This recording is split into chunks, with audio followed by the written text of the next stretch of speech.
Hello my dear students, welcome to your YouTube channel the coach academy. आज हम लोग class twelfth का physics का जो चैप्टर नंबर फर्स्ट है इलेक्ट्रोस्टैटिक्स वो हम लोग शुरू करने जा रहे हैं। तो उससे पहले थोड़ी छोटी सी बात हम लोग को जान लेनी चाहिए कि जो क्लास ट्वेल्थ का जो इलेक्ट्रोस्टैटिक्स वाला पोर्शन है, या कह सकते हैं जो एनसीईआरटी की पहली किताब है, वो उसमें बेसिकली हम लोग को इलेक्ट्रोमैग्नेटिज्म के बारे में पढ़ाया जाता है, यानी कि चार्जेस के बारे में मेनली स्टडी करनी होती है। तो सबसे पहले जो हम लोग का मेजर टॉपिक होगा वो क्या होगा, हमारा इलेक्ट्रोमैग्नेटिज्म। ठीक है, इलेक्ट्रोमैग्नेटिज्म। अब इलेक्ट्रोमैग्नेटिज्म इलेक्ट्रोमैग्नेटिज्म को दो पार्ट में बेसिकली डिवाइड किया जाता है। पहला जो पार्ट है वो होता है इलेक्ट्रोस्टैटिक्स और दूसरा पार्ट होता है वो इलेक्ट्रोडायनेमिक्स होता है।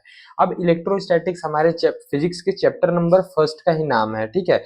तो अब इलेक्ट्रोस्टैटिक्स का मतलब क्या होता है, इलेक्ट्रो मतलब बेसिकली तुम क्या समझो, चार्ज, और स्टैटिक का मतलब रुका हुआ। तो अगर चार्ज रुका हुआ है तो उसकी स्टडी हम लोग इलेक्ट्रोस्टैटिक्स के अंदर करते हैं। और इलेक्ट्रोस्टैटिक्स के अंदर मेनली हम लोग दो तीन चैप्टर पढ़ते हैं। एक होता है इलेक्ट्रोस्टैटिक्स, नाम से ही क्लियर है।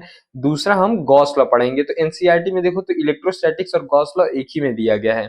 उसके बाद जो सेकंड चैप्टर आता है आपके एनसीईआरटी का वो होता है इलेक्ट्रिक पोटेंशियल के बारे में, ठीक है। तो पोटेंशियल वाला चैप्टर भी हम इसी में कंसीडर करेंगे, और उसमें एक और मेजर टॉपिक आता है कैपेसिटेंस का, कैपेसिटर का।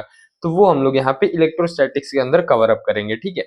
और दूसरा जो पोर्शन आता है वो इलेक्ट्रोडायनेमिक्स का आता है। इलेक्ट्रोडायनेमिक्स का आता है, इलेक्ट्रो मतलब वापस से चार्ज, ठीक है। इलेक्ट्रो का मतलब हम लोग क्या समझेंगे, चार्ज से समझेंगे, ठीक है। और चार्ज और डायनेमिक्स का मतलब क्या होता है, मूवमेंट, ठीक है। तो यानी कि अगर चार्ज मूविंग है तो हम लोग ये कहेंगे कि उसकी स्टडी, अगर चार्ज मूविंग है तो उसकी स्टडी हम लोग किसमें करते हैं, इलेक्ट्रो डायनेमिक्स के अंदर। और इलेक्ट्रोडायनेमिक्स में जो आपके फिजिक्स के जो चैप्टर्स हैं वो आते हैं current, electricity, magnetism, electromagnetic induction और अल्टरनेटिंग करंट। तो ये जो हो गया वो आपके फिजिक्स का जो पहला पार्ट है, जो एनसीईआरटी फिजिक्स है उसका पहला पार्ट इसमें पूरा कवर अप हो जाए। तो आज हम लोग बिना किसी टाइम को वेस्ट किए चैप्टर नंबर फर्स्ट की शुरुआत करेंगे, ठीक है। तो चैप्टर नंबर फर्स्ट का नाम ही है क्या, इलेक्ट्रोस्टैटिक्स। तो आइए बिना किसी टाइम को वेस्ट किए हम लोग क्या शुरू करते हैं, इलेक्ट्रोस्टैटिक्स को।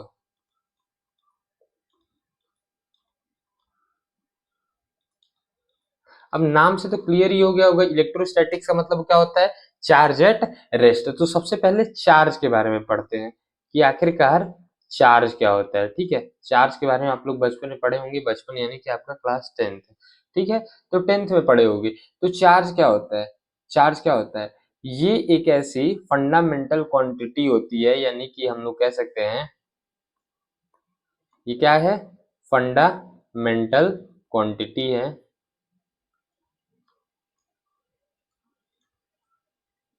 फंडामेंटल क्वांटिटी यानी इलेक्ट्रॉन मान लो या फिर प्रोटॉन मान लो, ठीक है। अ, अगर चार्ज को हम किसी भी इलेक्ट्रिक फील्ड के अंदर रखते हैं तो वो या तो फोर्स ऑफ अट्रैक्शन फील करेगा या तो फोर्स ऑफ रिपल्सन फील करेगा। यानी कि अगर हमारे पास किसी तरीके की इलेक्ट्रिक फील्ड है, ठीक है, इलेक्ट्रिक फील्ड है, और उसके अंदर हम इलेक्ट्रॉन को रख दें, यहाँ पे हमारे पास इलेक्ट्रिक फील्ड है। आगे हम लोग पढ़ेंगे इलेक्ट्रिक फील्ड क्या होता है। सिंपल सी बात जान लो, मैग्नेट की वजह से अगर मैग्नेटिक फील्ड क्रिएट होता है तो चार्ज की वजह से क्या क्रिएट होता है, इलेक्ट्रिक फील्ड, ठीक है। तो अगर किसी भी कोई भी ऐसा पार्टिकल जो इलेक्ट्रिक फील्ड के अंदर अपने ऊपर एक तरीके का फोर्स एक्सपीरियंस करता है उसी को हम लोग क्या कहते हैं, चार्ज कहते हैं, ठीक है। तो जो फंडामेंटल क्वांटिटी होती है, क्या ये क्या होता है, विच experiences